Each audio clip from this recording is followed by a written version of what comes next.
Ratio को सिंधी में और उर्दू में कहते हैं निस्बत। क्या कहते हैं? निस्बत।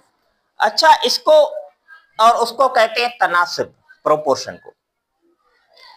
तो बुनियादी तौर पर ये यूज क्यों करते हैं, रेशियो क्यों यूज करते हैं? भाई मैथ का कोई भी हम टॉपिक पढ़ते हैं तो उसका कोई ना कोई प्रैक्टिकल फायदा होना चाहिए ना लाइफ में। यही तो मथे में सूर को ना विझंदासीं, छाजे लातासीं अंगन जी रांदि खेलियूं, छाकाणि प्रैक्टिकल लाइफ में इनका कोई ना कोई फायदा है। अगर फायदा ना हो तो किसी चीज की काम नहीं। तो रेशियो को क्यों यूज करते हैं पता है?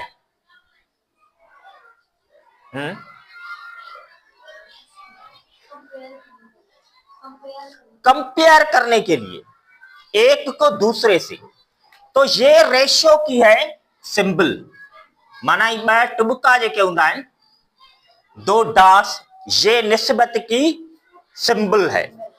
जिस तरह होती है ना माइनस की सिंबल, मल्टीप्लीकेशन की सिंबल, डिवीजन की सिंबल, मल्टीप्लीकेशन, मुख्तलिफ सिंबल्स दिए हुए मैथ का, उससे पता चलता है कि हमें करना क्या है। तो ये नई सिंबल है, पहले सिंबल देखी है ये कहीं पे? देखी है ये हैं? नहीं देखी है ना, क्योंकि आपने रेशियो पहले वाले में पढ़ा ही नहीं था। लेकिन ये तो जानी पहचानी लग रही है। तो ये है निस्बत की या रेशियो की सिंबल, दो डॉट्स। क्लियर? हर प्रैक्टिकली हम क्या करते हैं, फॉर एग्जाम्पल मुझे पहले भाउ जी शादी करानी है, आप बोरची वठ वैसे बोरची के चयम त मुझे देग लाइणी है चिकन बिरयानी जी। हू चए तो यार बिरयानी जी जेका तव्हां देग लाईंदा उन्हीं में अगर 12 किलो अगर चावल होंगे तो उसमें 8 किलो चिकन होने चाहिए। क्या होना चाहिए? 8 किलो। अगर 12 किलो चावल वाली आप बिरयानी की देग का कहते हो तो 12 किलो वाली में 12 किलो चावल लगेंगे और उसमें 8 किलो चिकन मीन्स सही होगा। इसके चाचू को पता होगा, मोहम्मद यूसुफ के। अगर वो कहता है कि 12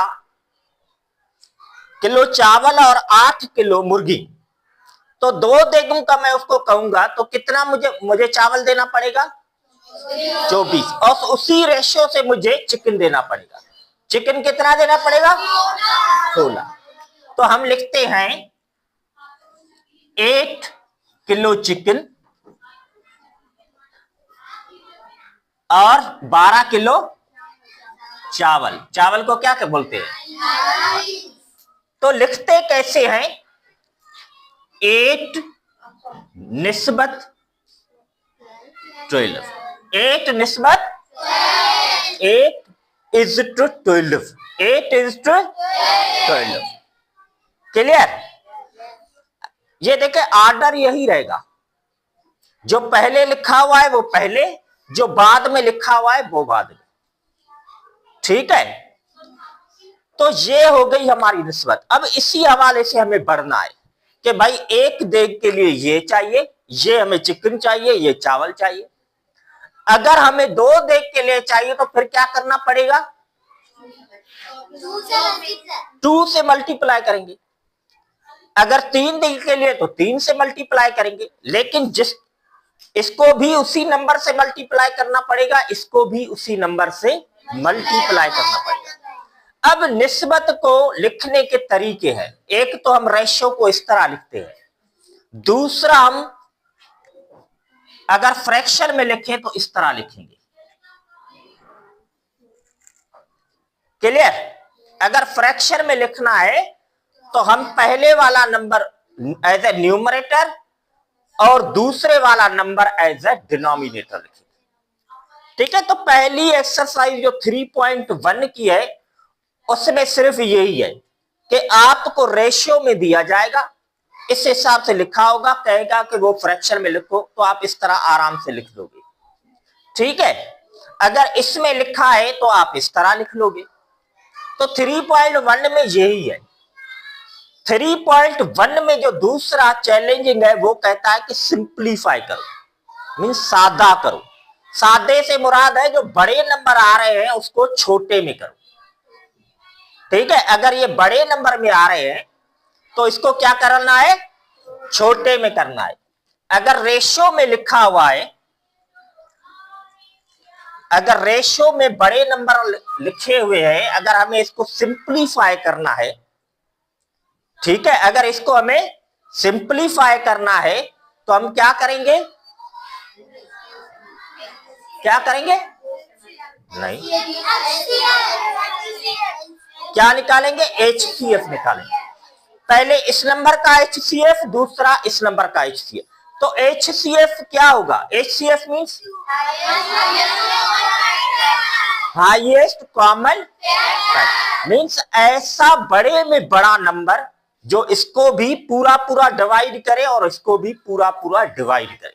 अब क्योंकि ये हमने चौथी जमात से पढ़ना शुरू किया है तो हमें करने की जरूरत नहीं है।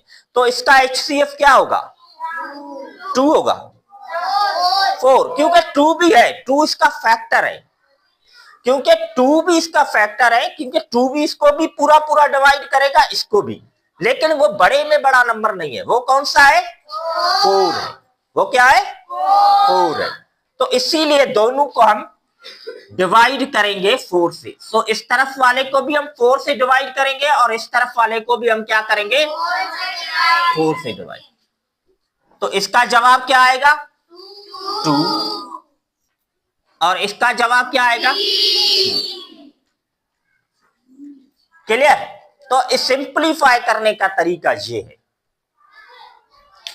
अगर यही हमें फ्रैक्शन में मिला, फॉर एग्जाम्पल यहां पे अगर फ्रैक्शन में मिलता है, अगर कहता है कि भाई इसको सिंप्लीफाई करो, तो आप किस तरह करोगे भाई, या तो इसको किस तरह सिंप्लीफाई करोगे, डायरेक्ट आप टेबल डाल सकते हो, डायरेक्ट आप टेबल डाल सकते हो। तो यही तरीका है इसको सिंप्लीफाई करने का, ठीक है।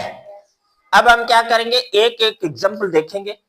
जिस बच्चे की पर्ची निकलेगी उस बच्चे को मैं यहाँ पे बोर्ड पे बुलाता हूं, मैं कहता हूं कि ये मुझे सॉल्व करके दो, ठीक है। चलो, थैंक यू सो मच।